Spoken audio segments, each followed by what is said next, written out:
मेरे प्यारे बच्चों, जैसा कि इसके पूर्व अयोध्या सिंह उपाध्याय द्वारा रचित कविता के संबंध में हम लोग अध्ययन कर रहे थे, उसी संदर्भ में उन्हीं के द्वारा रचित कविता की व्याख्या हम लोग आज भी करेंगे। प्रस्तुत काव्यांश अयोध्या सिंह द्वारा रचित प्रवास से पवनदूत का नामक शीर्षक से उद्धृत किया गया है। इसमें यह दर्शाया गया है कि राधा पवनदूतिका को संकेत कर रही हैं कि ये तुम मथुरा जाना, मेरे जो आंतरिक प्रेम है इस समाचार को ले जाना, तब तुम्हें मार्ग में यदि कोई लज्जाशील मर्यादित स्त्री मिले और तुम्हारी दृष्टि उस पर पड़ जाए नजर, तो क्या करना, तुम्हारा क्या दायित्व है, इसके संबंध में मैं बता रही हूँ कि तुम उसके शरीर के वस्त्र जो हैं विकृत मत होने देना, आने उड़ाना नहीं, नंगा मत करना। वस्त्र ही शरीर की शोभा होती है, तो तुम ऐसा काम नहीं करना, क्योंकि तुम्हारा वेग के संबंध में मैं जानती हूँ। और भी क्या, ये तो है। दूसरा क्या है कि जो थोड़ी भी समित वह हो गोद में स्थान होना। यदि कोई भी परिश्रमी हो, मेहनती हो, तो उसके शांत को, थकावट को तुम क्या करना, गोद में लेकर के अंक में गृहीत करके उसके श्रम को शांत कर देना, जिससे उसे शांत मिले, सुख मिले। और क्या करना, ओठों की और कमल मुख की मलाएं मिटाना।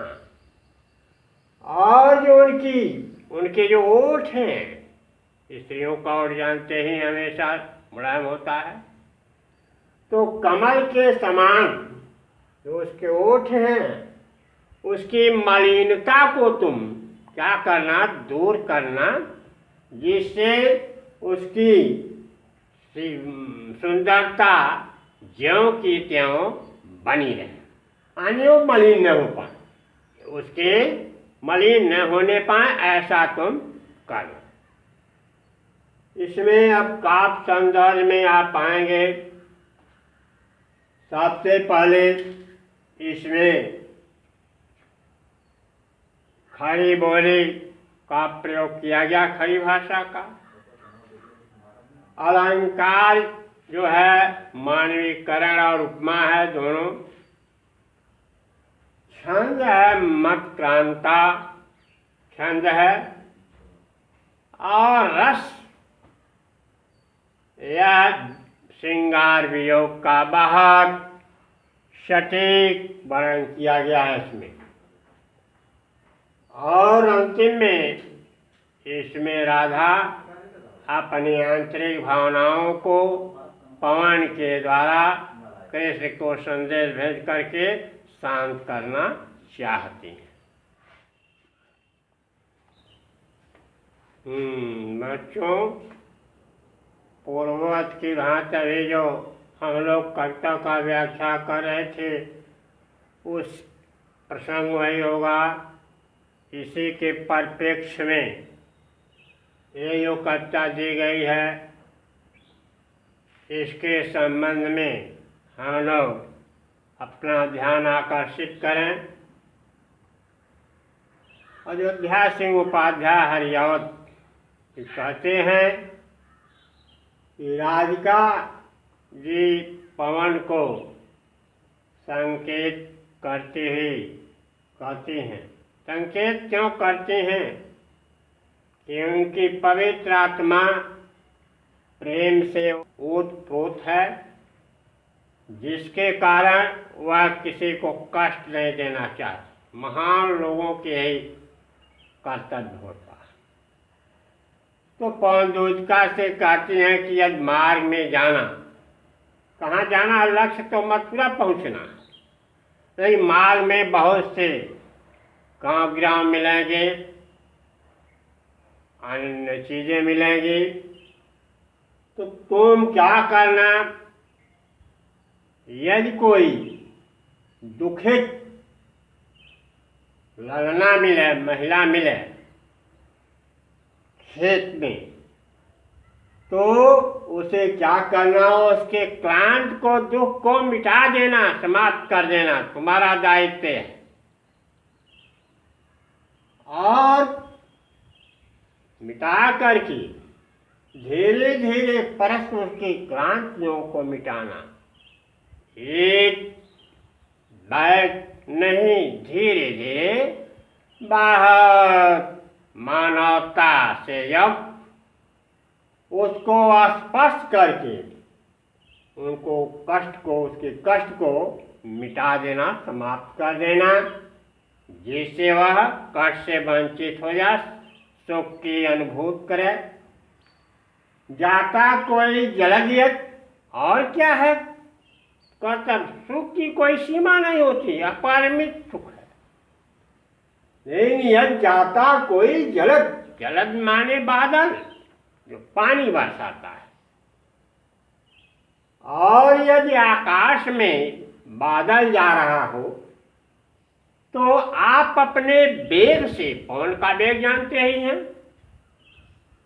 तो अपने वेग से ला करके आकाश से उसे क्या कर देना, आच्छादित कर देना, ढक देना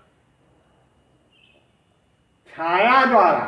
और कैसे ढक देना, उसे छाया मिले, धूप के बाद छाया मिलती है तो बड़ा आनंद का अनुभव होता है। तो यही संकेत दे रहे पवन दूतिका कि उसे अपने वेग के द्वारा आकाश से बादल ला करके उसे आच्छादित कर देना, ढक देना, जिससे वह सुख की अनुभूति करें और उसके सारे कष्ट जो हैं उस महिला का दूर हो जाए और तृप्त हो जाए और संतुष्ट हो जाए। उसे मालूम है कि हमको सुख की अनुभूति हो रही है। ये नहीं कि केवल ऐसा काम किया जाए उसका कोई प्रतिफल ही नहीं मिले, उस काम से कोई फायदा नहीं है। ऐसा काम करो कि जो लाभान्वित हो, सुख हो। अब इसमें काव्य सौंदर्य में आप देखेंगे, इसमें उपमा अलंकार है, श्रृंगारता की प्रधानता है, रस में श्रृंगारता की प्रधानता है, छंद है, मत्क्रांता,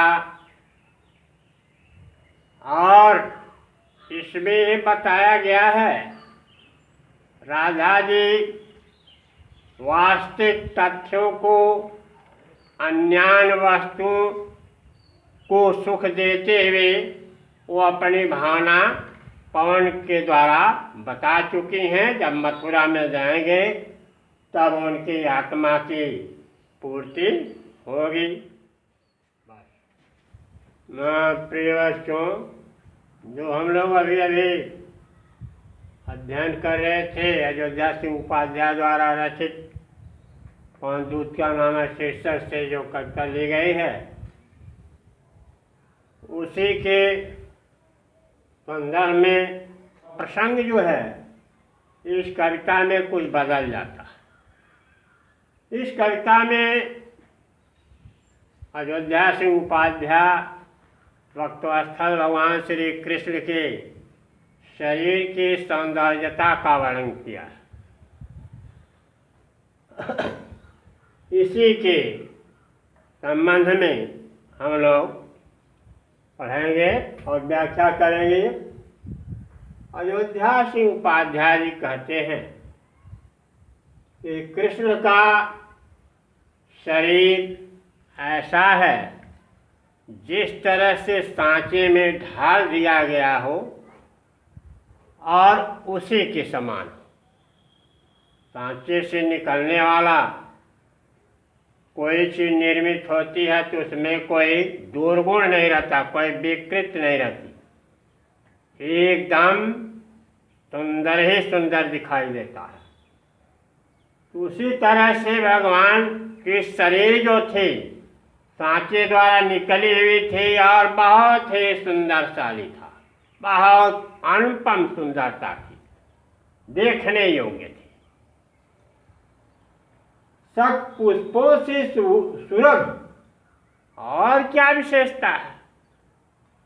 सत पुष्पों आने वह इतनी सौंदर्यशाली थी शरीर कि स्वर्ग के समान थी। स्वर्ग में किसी प्रकार की कमी नहीं होती है, हर तरह से उसमें गुण ही गुण अच्छाई दिखाई देती है। और क्या है, जैसे पुष्पों उनकी शरीर कैसे महकती थी, जैसे पुष्पों की सुंदर पुष्पों की सुगंध होती है, महक देती है, उसी तरह से वह जो है उनकी शरीर सुगंधित लगती थी, बहुत आनंददायक थी। उस सुगंध से प्राप्त आनंद जो जीव पाता है वह कल्याणकारी हो जाता है, उसका कल्याण हो जाता है, किसी प्रकार की त्रुटि नहीं रहती है।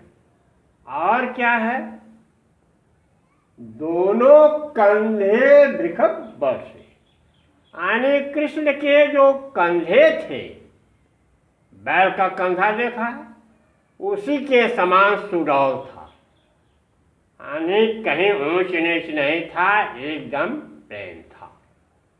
और बड़े ही सजीले, जो बहुत ही सुंदर थे। और सुंदरता किसको नहीं प्रिय लगती, सुंदरता की तरफ सभी लोग आकर्षित हो जाते हैं। इसी सुंदरता के कारण, इसी प्रेम के कारण राधा जो हैं, सभी ब्रजबालाएं जो हैं कृष्ण की ओर आकर्षित। और क्या है, विशेषता क्या है इनमें?